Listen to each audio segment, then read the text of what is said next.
Tamim ibn Aus al-Dari is originally from Yemen. There was a flood that occurred in his area, which made everyone run, which means they went out of that area of Yemen. And they ended up in what we know today as Palestine, subhanallah. So this man was in Jerusalem, and it is reported that he settled in Bethlehem. And he became a very big priest, because some of the people became Christians, some remained on that idol worship, and some became Jews, and some did other things. He was from amongst those who was impressed by Christianity. So he became a Christian, and he became a priest, and he became a monk, and he used to teach the people in the monastery, and he did so much. And he says, I used to teach people about Christianity. I used to try and search for the original teachings of the Bible, the Old Testament, the Torah and the Injil. And he says, one day I had a journey to be made. So I went out, and at nightfall I was still far away. So I decided, no, let me rest at this place. And I found myself in a valley where there was mountains. And for the first time I felt so scared, because I know about Jinn. May Allah subhanahu wa ta'ala protect us from the Jinn and even from the evil of mankind. Ameen.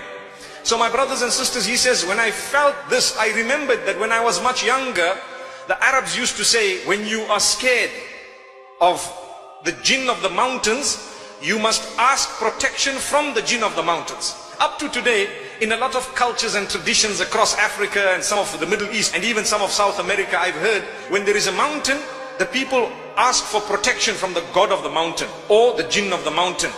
So he says, I was trembling, although I myself was a monk, but I said to myself, A'udhu bi sayyidi hadha al-wadi, which means I seek the protection of the chief Jinn of this particular valley. So he says, as I lied down, I heard a voice. Subhanallah. The Jinn spoke to him. What did they say to him? The Jinn says, seek the protection of Allah, O man, the Jinn cannot help you. So he was shocked. He said, what do you mean? Subhanallah. Seek the protection of Allah, the Jinn cannot help you. And he was surprised.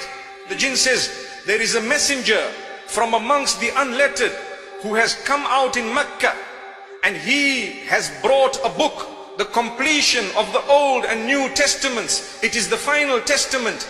He has come out, we have heard it, and we have accepted the message. The man was shocked.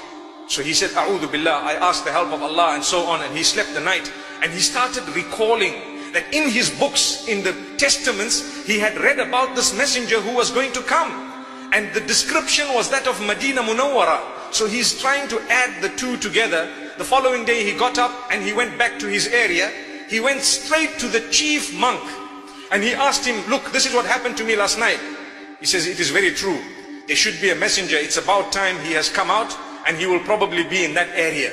So he says, I started gathering some of my friends, and we gathered a group of people. It was the 9th year of Hijrah. And subhanallah, he says, we arrived in Medina Munawwara. We looked at Rasulullah sallallahu alaihi wasallam, and immediately I told him, I bear witness you are the messenger. Allah is one. There we are. Subhanallah. So who invited him to Islam? It was the Jinn. Subhanallah. Tamim al-Dari.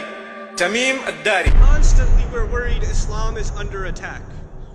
Why do you have polygamy in Islam? Why do you have these violent verses in the Quran? Why do you do this, and why do you do that, and why do you do the other? You know what? It's time to turn the tables on that conversation.